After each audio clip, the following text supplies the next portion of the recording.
Méditation du 14 juin. Gardez les approches. Ceux qui sèment avec larmes moissonneront avec cris de triomphe. Celui qui s'en va en pleurant quand il porte la semence à répandre s'en revient avec cris de triomphe quand il porte ses gerbes. Psaume 126 et versets 5 à 6. Bien souvent, nous, James et Ellen White, sommes déçus dans nos attentes. Mais lorsque nous voyons le Seigneur œuvrer avec nos efforts et les âmes venir au Christ, nous oublions la lassitude, les déceptions et les épreuves que nous rencontrons en rapport avec cette œuvre. Et nous nous sentons honorés par Dieu d'avoir été autorisés à y prendre part. Nous avons eu des moments de prière très précieux avec certains qui étaient découragés et presque désespérés lors d'un camp-meeting tenu dans l'Iowa. Nous nous sommes réjouis avec eux lorsque la lumière a brillé dans les chambres obscures de l'âme. Le Seigneur a vraiment encouragé nos cœurs et nous a fortifiés pour notre grande œuvre. Nous croyons que ce meeting produira des fruits en abondance à la gloire de Dieu. Que vos prières, mes enfants, Edson et Emma, montent au ciel en notre faveur, afin que Dieu amène les âmes qui sont dans les ténèbres de l'erreur à la connaissance de la lumière. La lumière, une lumière précieuse,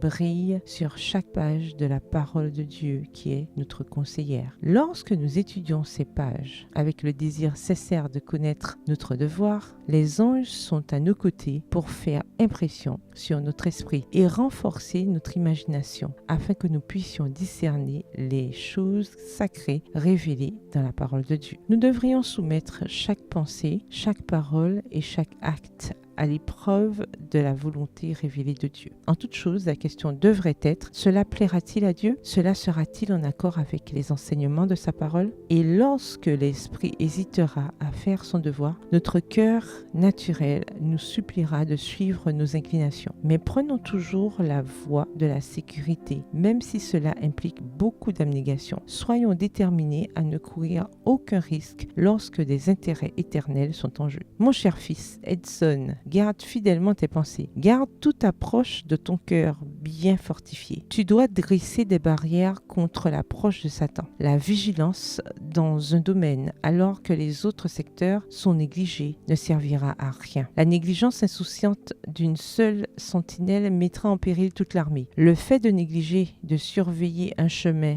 menant à la forteresse peut entraîner la perte de la ville. Nous sommes confrontés à des périls que nous devons affronter et notre seule sécurité est en Dieu. Extrait de la lettre 32 datée du 14 juin 1876 adressée à Edson et Emma White. Bonne soirée, que l'Éternel vous bénisse.